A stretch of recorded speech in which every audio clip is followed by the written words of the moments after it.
Hello সবাইকে। আজ একটা জনপ্রিয় নোনতা মাছের পকোড়া বানাবো।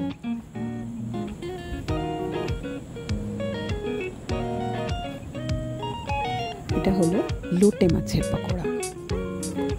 লোটে মাছটা ভীষণই নরম, এটা মানে ধরলেই ভেঙে যায় এরকম। তো সেই লোটে মাছটার পকোড়া বানানোর জন্য প্রথমে লোটে মাছটাকে ভালো করে সেদ্ধ করে নেব, নুন দিয়ে হলুদ দিয়ে ভালো করে সেদ্ধ করে নেব।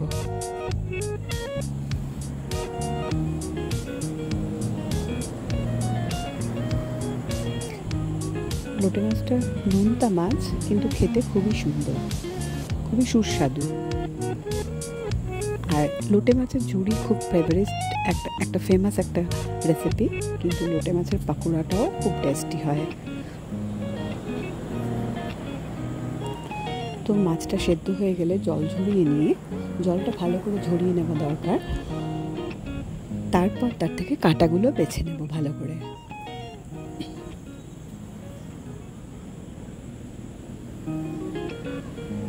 কাঁটাগুলো খুব ভালো করে বেছে নিয়ে, কাঁটাগুলো ভীষণই নরম হয়, কেউ যদি কাঁটা বাছতে অসুবিধা হয়, কাঁটাটা ওর মধ্যে থাকলেও কোনো অসুবিধা নেই, ভীষণই নরম হয় মাছটা।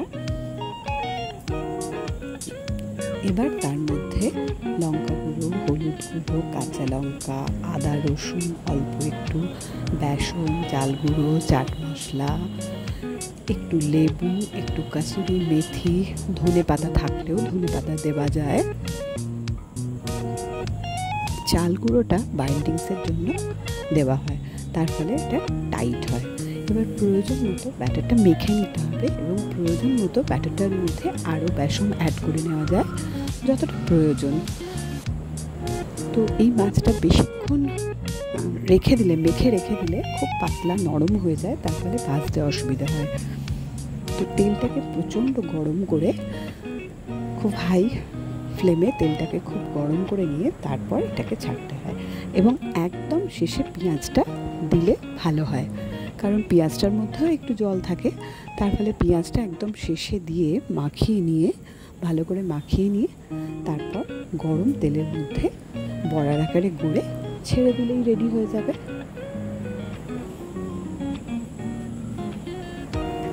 লোটে মাছের পকোড়া।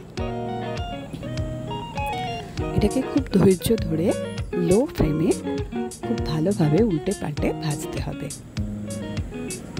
এমনভাবে ভাজতে হবে যেন ভেতরে কাঁচা না থাকে।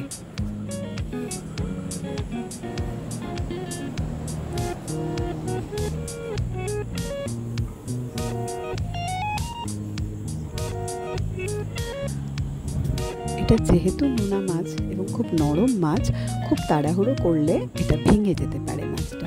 খুব ধীরে ধীরে আস্তে আস্তে লো ফ্লেমে, হাই ফ্লেম, লো ফ্লেম বিভিন্ন ধরনের ভাবে করে এটাকে ভাজতে হবে। ভাজলেই এটা মুচমুচে একটা পকোড়া হিসেবে রেডি হয়ে যাবে, ready to serve.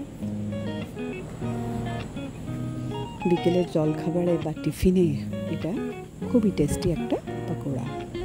Thank you, thanks for watching.